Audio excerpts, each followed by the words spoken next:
আল্লাহ তাআলা বান্দাদের জন্য জান্নাত এবং জাহান্নাম সৃষ্টি করেছেন। ভালো কাজের জন্য জান্নাত আর মন্দ কাজের খেসারত হিসেবে জাহান্নাম। তবে এক শ্রেণীর মানুষ আছেন যাদের উপর জাহান্নাম হারাম ঘোষণা করা হয়েছে। বিস্তারিত থাকছে সিরাজুম মনিরা বিলাসীর ডেস্ক রিপোর্টে।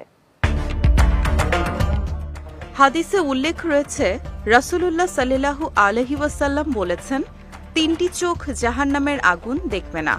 যে চোখ আল্লাহর রাস্তায় পাহারাদারি করে, যে চোখ আল্লাহর ভয়ে কাঁদে, যে চোখ আল্লাহ কর্তৃক নিষিদ্ধ জিনিস দেখে ক্ষুব্ধ হয়।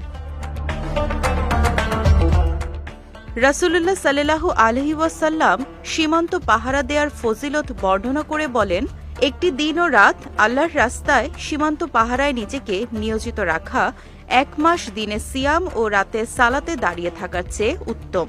এছাড়া সীমান্ত পাহারা দেয়া এমন একটি আমল যা সদকায়ে জারিয়ার সমতুল্য। এর সোয়াব সে কিয়ামত পর্যন্ত পেতে থাকবে।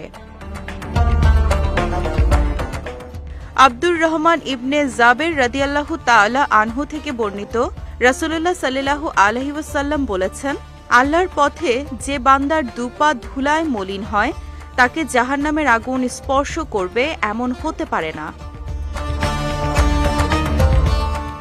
হযরত আব্দুল্লাহ ইবনে মাসউদ রাদিয়াল্লাহু তাআলা আনহু থেকে বর্ণিত, তিনি বলেন, রাসূলুল্লাহ সাল্লাল্লাহু আলাইহি ওয়াসাল্লাম ইরশাদ করেন, যে মুমিন বান্দার দুচোখ থেকে আল্লাহর ভয়ে পানি বের হয়, যদি তা মাছির মাথার পরিমাণও হয় এবং তার চেহারা বেয়ে পড়ে, আল্লাহ তার জন্য জাহান্নাম হারাম করে দেন। আল্লাহর নিষিদ্ধ বিষয়ের প্রতি অন্তরে ঘৃণা তৈরি হওয়া বিশেষ মুমিনের গুণ। এটি মুজাহাদার মাধ্যমে তৈরি করতে হয়। বলা হয়, তারাও জাহান্নামের আগুন দেখবেন না।